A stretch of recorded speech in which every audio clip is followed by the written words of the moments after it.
And welcome back to the Wrenford Creative Halftime Show. I am joined by a very special guest today. He is the Associate Athletic Director for Student Success and Leadership. He is a JCU football legend and a friendly face around campus. Ladies and gentlemen, from the class of 2017, it is Mr. Mike Hollins. Mike, thank you so much for joining me today. No, John, I'm super excited. You got me up here, so you're looking good, and I'm just excited to just talk about this journey. Yeah, absolutely. So starting off pretty simple. First of all, I guess your journey to John Carroll as a student. Talk me through it. How did that process go? No, absolutely. Great question. So at the first institution I was at, I was there, played ball, and my father passed away, so I stopped playing football. And when I stopped playing football, I went home to our local community college here in Cleveland, and I got an opportunity to go to a showcase. The JCU coaches were at that showcase, and they asked me would I mind coming on campus, and the rest is history. When I got here, I realized that this was the place for me because of the humility of some of our football coaches. I didn't know the prestige that they had. I didn't know any of the success stories, but they never led with titles. They never led with positions. They led with their heart. And because of that, being on campus, being exposed to the great leaders that were here, I fell in love with the campus. This place was very comfortable for my football growth. 100%. And moving forward from that, your football growth, obviously having a big bump in the road and coming back to John Carroll, how was the road back to becoming, a D3 football player for you? It was good. I love football, right? So for me, I love all sports, but specifically we're talking football here. Just to get the opportunity, right, to get the opportunity to play and to compete at a very high level. We had coaches who challenged us to grow. And I think that was the key component to it, to be able to grow, to be able to be challenged, to be able to give your all. And, as I heard so many individuals say earlier, you can do both and here. You don't have to do this or that. So the whole idea of being a decent football player, I would say, I was able to give it my all on the field. So when you get the opportunity, when you seize the opportunity, it's so important. It can be magical if you do it the right way. Specifically as it relates to football, just to compete, to have great competition, to grow with the players I play with. I mean, incredible teammates. So it was very big to have the journey to be able to come back to play football at a very high level. It was incredible.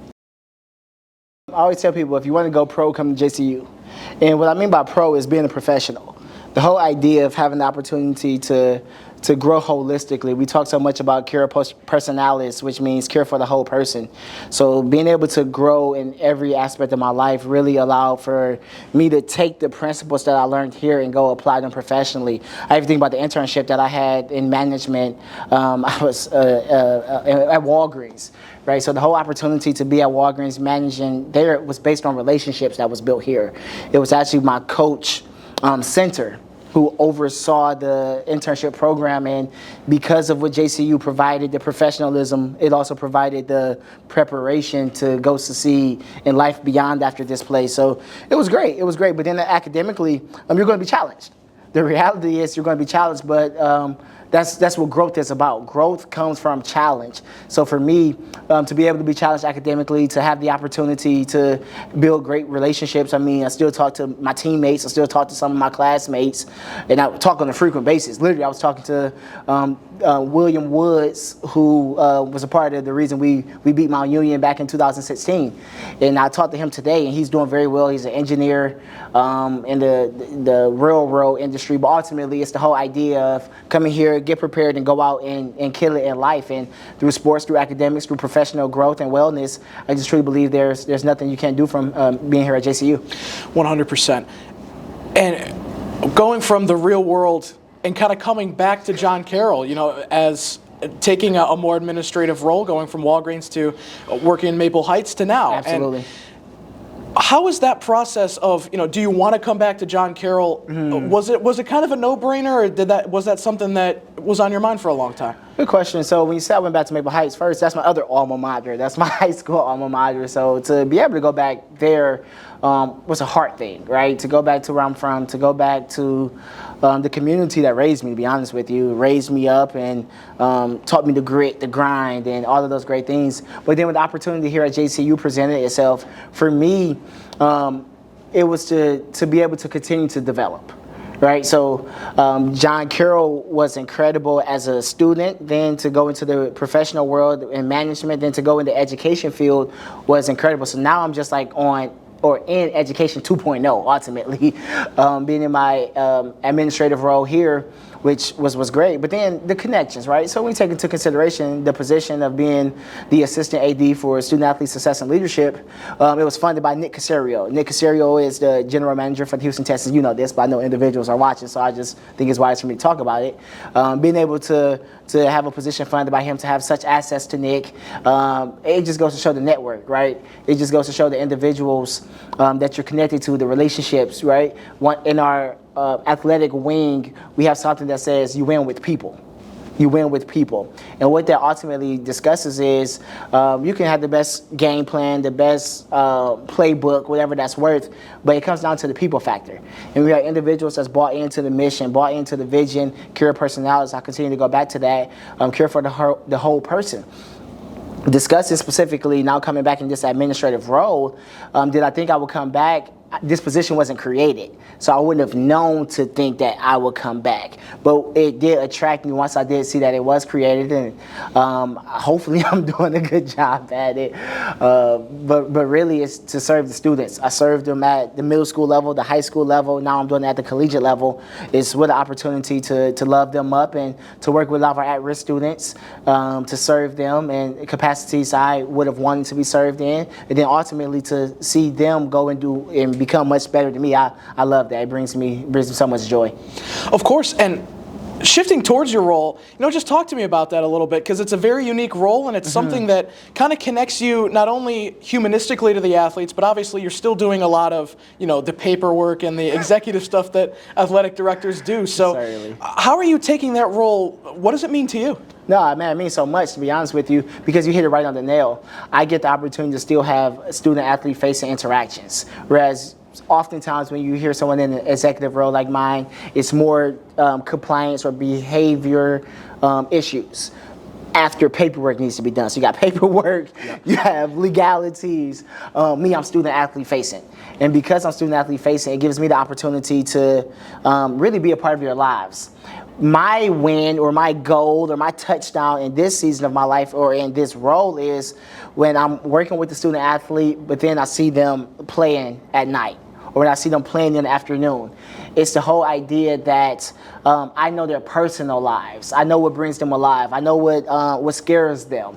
I know what's saddening to them because I spend time with them. I get to know them.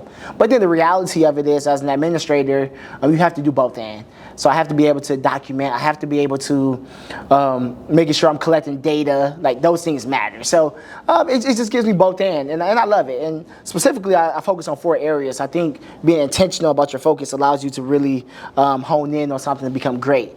And those 4 areas are finances, academics, mentorship, and emotional wellness. And we just coined the word FAME. Finances, academics, mentorship, and emotional wellness. Finances in the sense of student athletes come to me because they may need to get connected to our financial aid supports, and my job is to facilitate them there. Or what scholarships, what grants are available academically for them to thrive. And then being proactive, partnering with our School of Business, Bowler, because they do some budgeting things. They do a lot of great work in their academics.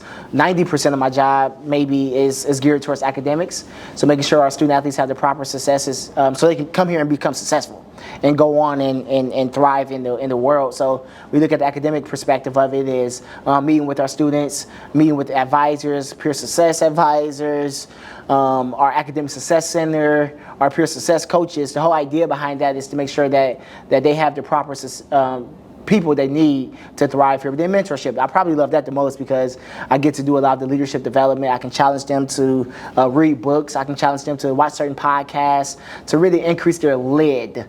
You eat at the level you sit under. So if they can expose themselves, specifically our athletes, they can grow, we can develop leaders, and that way it can trickle into their teams. So that's very important to me. And then finally, the emotional wellness component.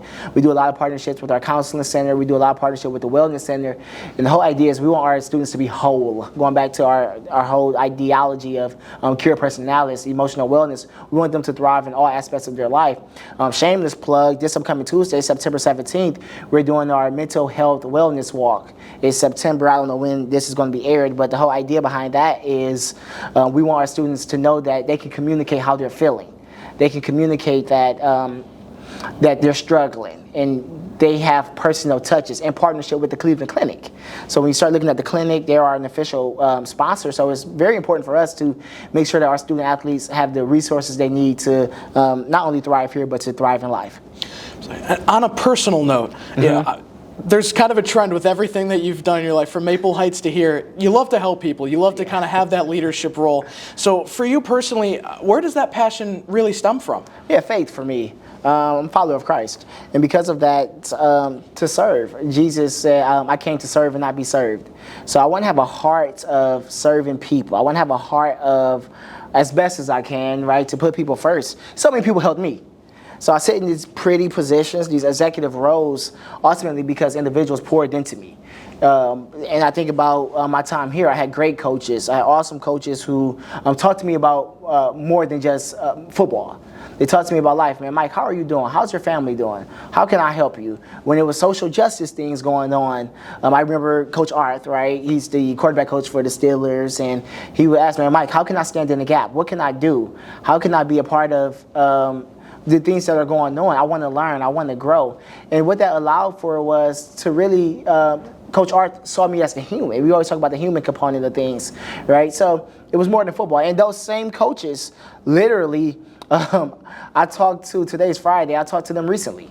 I don't play for them anymore. It's the reality of it, right? But they still answer my call. They still text me back. And they're in the highest levels of athletics that you can enter into. So, no, it's just the whole ideology of being able to serve, to help people see that they're the diamond and not the rock. Beautiful. And closing things up, you're really hitting your stride in your role. You have a book, Dreams to Purpose, that's out, and you really are embracing just the relationships that you build. So moving forward in the future, not only at John Carroll, but just in life, what are you looking forward to the most in your future? Good question. To be honest with you, not even so much professionally, more personally, have a son. And because of that, I'm thinking legacy. So I get these opportunities to grow, I get these opportunities to develop, but I really want to instill it in my child.